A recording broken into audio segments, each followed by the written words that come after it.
Hey friends, and welcome to another episode of At Home with Eastbrook Homes. On today's episode, Kurt Suidinski is stopping by. We're talking about the algebra of selling your home while you're building a new one.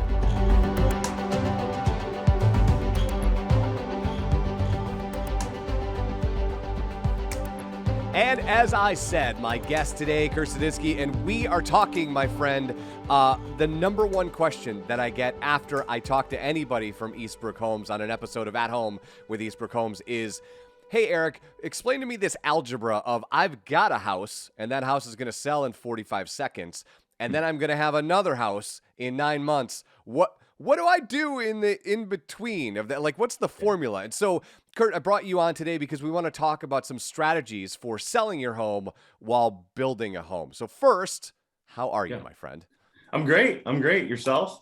I am excellent. It is great to see you. As I said before we started, would love to do this in person, but this will do for now. So let's get into it. If people want to buy and build specifically with you guys, how should they think about that algebra problem? And what are some strategies that they can put in place so it doesn't feel so stressful? Because I would imagine, and I'd love your input, that is probably the high dive portion of this experiment, right? Where you're standing on the precipice and going, honey, do we jump? Do we do this thing? Because it's really far down. Sure.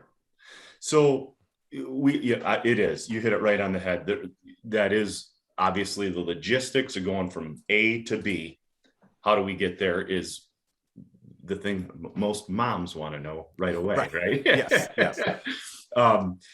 So obviously, the easy answer right up front is, are you going to make a double move? Are you going to sell the existing property, maybe move in with a family member while we build, and then when the house is done, move in? Get an apartment and then move in. But that has really kind of taken a turn because apartments are full, townhouses are full. They're running 99.8% occupancy rates around towns. You're never gonna, very rare are you going to get a short-term rental. Even if you signed up for a year, making the double move, let's face it, it's a little bit of a pain.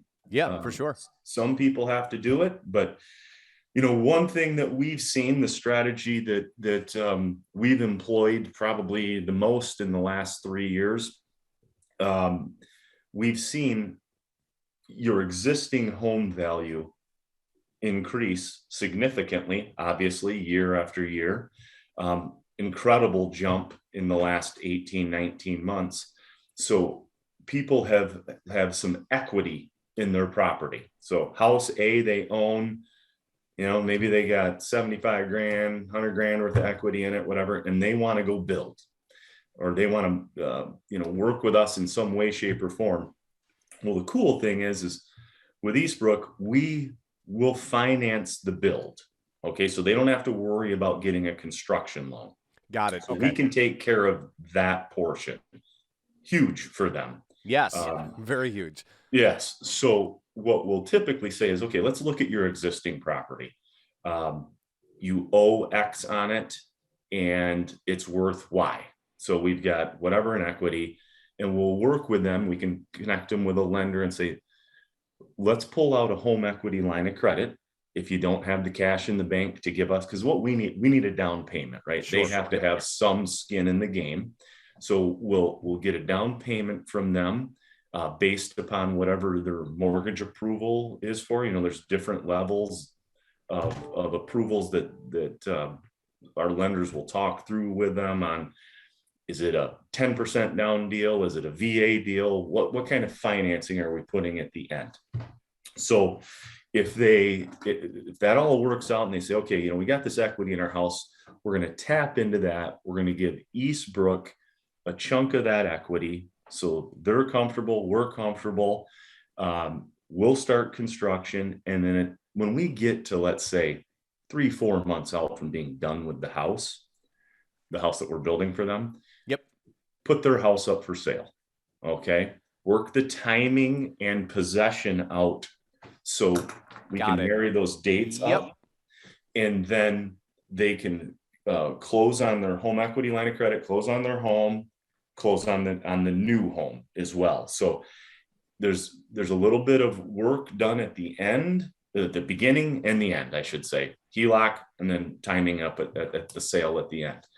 Do it all the time. I mean, honestly, it's probably one of the things we do the most of right now. Kind of just education on, like you were saying, the algebra problem. How do we get from point A to point B? Well, because I think, without hearing you walk through that, Kurt, I think a lot of people just think, well, the market's hot. I'm going to get all this money right now. I've got to sell right now. Yeah, But the process of building is the process of building, right? It's not an overnight sort of deal. So, sure. yeah, that makes a ton of sense to navigate it that way as opposed to sell now, do that double move, because that would be the algebra Right. that I would be like, I don't know about that one.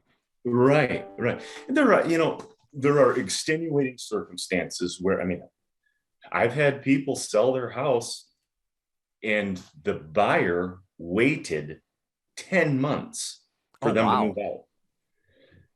Rare, very rare, right? But if you got a property that Yep. someone wants bad enough, they might Yep. just do it, and it's you can get it done. But that's a rare circumstance. So, Kurt, let's talk about the market because we've sort of been circling around it a little bit this morning. Yeah. What is it looking like for you guys? And again, how can consumers think about this market that continues to evolve and change and shape shift? So they think it's one thing on Monday, but really it's a totally different thing on Friday. So, what are you guys seeing, and what do you see for the rest of 2021?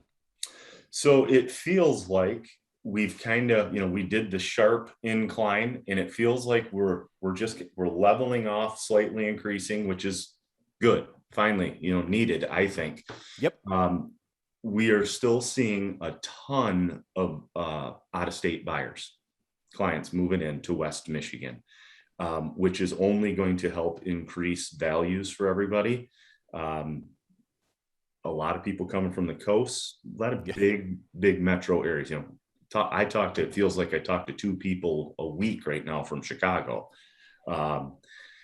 So they come in, obviously they look at West Michigan and they love it, like we all love it. But they also see it as a value based on where they're coming from. Taxes are much lower, property values are lower. And so I think that will continue to be a trend.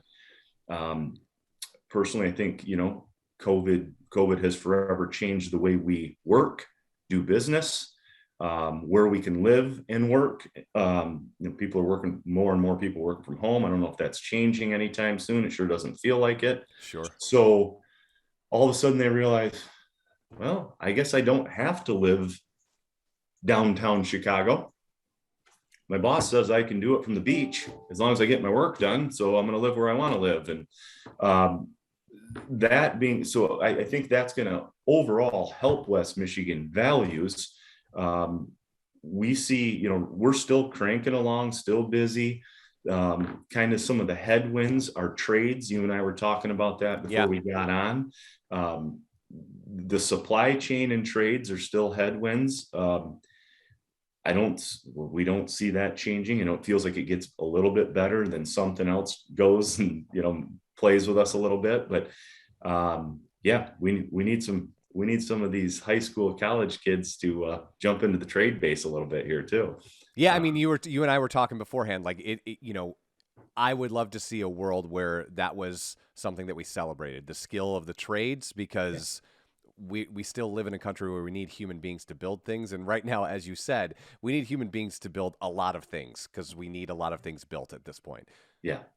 We have, literally every single one of our trades would hire people. It is needed.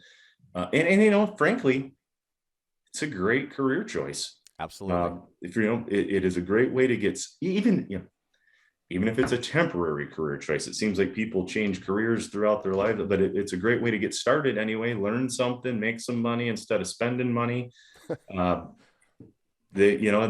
think that it's a skill you'll have the rest of your life. And some of these people can, I was talking with another guy this morning. We see that, some of these business owners that we have that own plumbing companies, electrical companies, they're getting older in West Michigan, and they need someone to come in and step up and they're begging for it for the most part. Yeah. Absolutely. Succession plans are real, my friend. They're very, very Yes. real.